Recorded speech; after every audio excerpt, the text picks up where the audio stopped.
double pour Pablo Trapero. Le réalisateur argentin ne présente pas un film, mais 2 dans la catégorie Un certain regard.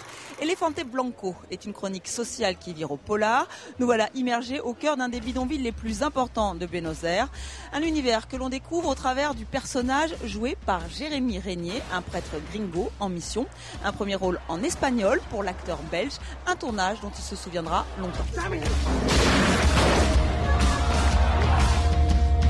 La première fois, on monte au 3-4e étage et je vois les bidonvilles d'en haut. Et je vois ces gamins des gamins très jeunes qui jouent dans les détritus, les pieds nus, et qui se marrent et qui rient, comme n'importe quel gamin dans le monde, et qui n'ont aucune notion de leur milieu social. Et ça relative beaucoup de choses. Moi, j'ai des enfants et je me suis dit, putain, et je dois dire que j'avais les larmes aux yeux. Je me suis dit, putain, je suis fier de faire ce film rien que pour ça, quoi. Pero no para esto. Ese no es el trabajo de un sacerdote. ¿Cuál es el trabajo de un sacerdote? No te hagas el boludo, sabes muy bien de qué estoy hablando.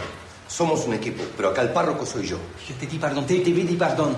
No entiendo qué quieres que haga. Si te pedí que vinieras a trabajar conmigo porque te conozco, porque te respeto, porque sé quién sos, valoro tu temperamento y tu coraje. No parece. Pero quiero saber si sos capaz de quedarte al frente de esta parroquia. Dans ces bidonvilles, il n'y a pas d'école, pas d'hôpitaux. Parfois, il y a des travailleurs sociaux, comme dans le film. Mais seuls les prêtres sont présents. Et c'est pour cette raison que je les ai choisis. Ce qui est intéressant aussi, c'est de voir leur travail quotidien. Il y a d'abord un véritable labeur, un travail de sueur, et puis ensuite la foi. Pablo Trapero est aussi à l'affiche de 7 jours à la Havane, une œuvre collective, 7 cinéastes différents pour 7 regards sur Cuba. De Benicio del Toro à Elia Suleiman, en passant par Laurent Canté, ils avaient tous carte blanche. Faire un film, surtout quand on part sans idée préconçue, quand on ne sait pas exactement ce que sera le film, puisque c'était le cas à l'époque, arriver en se disant, bon voilà, je vais explorer un peu, et puis une idée naîtra de tout ça, qui pourra devenir un film.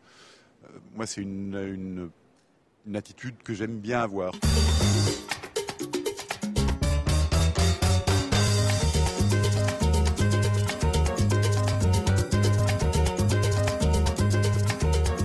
L'exercice de style ne convainc pas, on reste trop dans la carte postale, les réalisateurs n'abordent pas les problèmes de la société cubaine, ni ses bouleversements. Seul Elia Suleiman tire son épingle du jeu avec sa vision décalée de la mythique capitale cubaine.